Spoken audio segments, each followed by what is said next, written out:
The ever-growing concern is that this is a precursor for totalitarianism, and it hits on a specific fear. Let's say if a good portion, or even a majority of nations within the Union have elected some characters as heads of state who have totalitarian mindsets. What if the organized few, the EU Council, are the only ones with the keys to the machine? What happens when those few turn sinister? In fact, you only have to bribe off or threaten 27 individuals to run the EU and decide on its policies. Let's break down that risk, often referred to by political scientists as the Frankenstein's monster problem of militant democracy. In a national democracy, you can throw the bums out in an election. In the EU, if the Commission and the EU Council, representing 27 governments, agree on a policy, there is no single election that can stop them. This creates a sense of political claustrophobia for the masses, which is why we are seeing the rise of sovereigntist movements across the continent in 2025. The argument against the EU governing style and increased centralization is that the EU's militant democracy model, often summarized by the phrase, "the limit of tolerance is not to tolerate the intolerant," could easily be misused to crush political oppositions, free speech, and manufacture consent. This is the million-euro polarization of European politics looking forward into 2026 that points to a classic political paradox. The tools built to protect democracy are often the exact same tools that an autocrat would use to destroy it.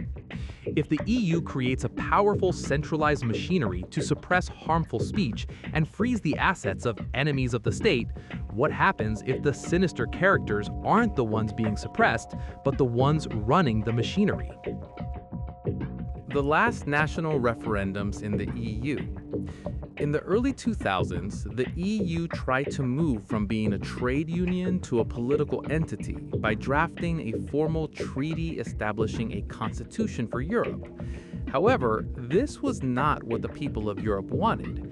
In 2005, the people of France, 55% no, and the Netherlands, 61% no, rejected this constitution in national referendums. The voters were explicitly saying they did not want a centralized state with a European Minister of Foreign Affairs, or a constitutional identity that superseded the nation-state. The outcome? After a period of reflection, the EU leadership did not abandon the project. Instead, they rebranded it as the Lisbon Treaty, 2007. Under European law, major treaties cannot be ratified by the EU's own institutions, like the European Parliament or the European Commission. Instead, they must be ratified by each individual member state according to its own national constitutional requirements. Here's how the process actually worked and why it was so controversial. First off, the ratification was national, not EU level. For the Lisbon Treaty to become law, all 27 member states had to approve it. 26 countries ratified it through their national parliaments. Ireland was the only country to hold a public referendum about the Lisbon Treaty, where people of Ireland initially rejected it.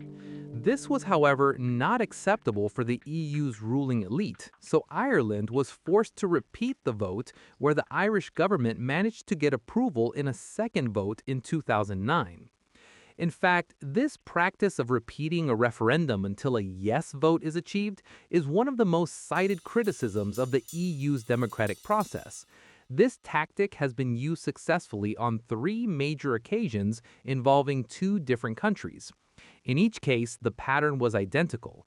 The public rejected a treaty, the EU provided legal guarantees or clarifications to address specific fears, and the government held a second vote to overturn the first.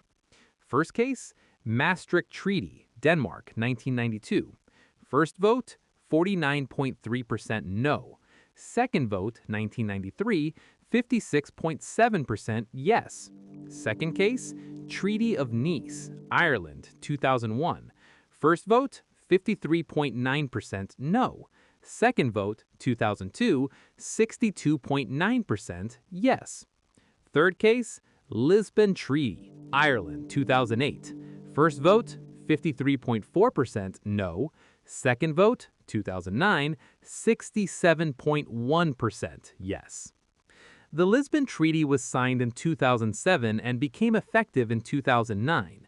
The treaty reformed the European Union's structure and decision-making after the failed constitutional implementation, giving the EU legal personality, establishing the President of the European Council, and centralizing powers in Brussels.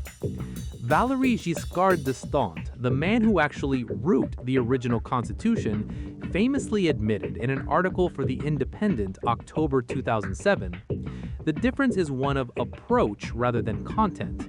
The public is being led to adopt, without knowing it, the proposals in the original constitutional treaty are practically unchanged. They have simply been dispersed through old treaties in the form of amendments. The Treaty of Lisbon is the same as the rejected constitution, only the format have been changed to avoid referendums," he wrote. Giscard d'Estaing was quite blunt about the political intent behind the Lisbon Treaty. He suggested that the document was made intentionally impenetrable to the public to avoid the democratic hurdles that had killed the 2004 Constitution.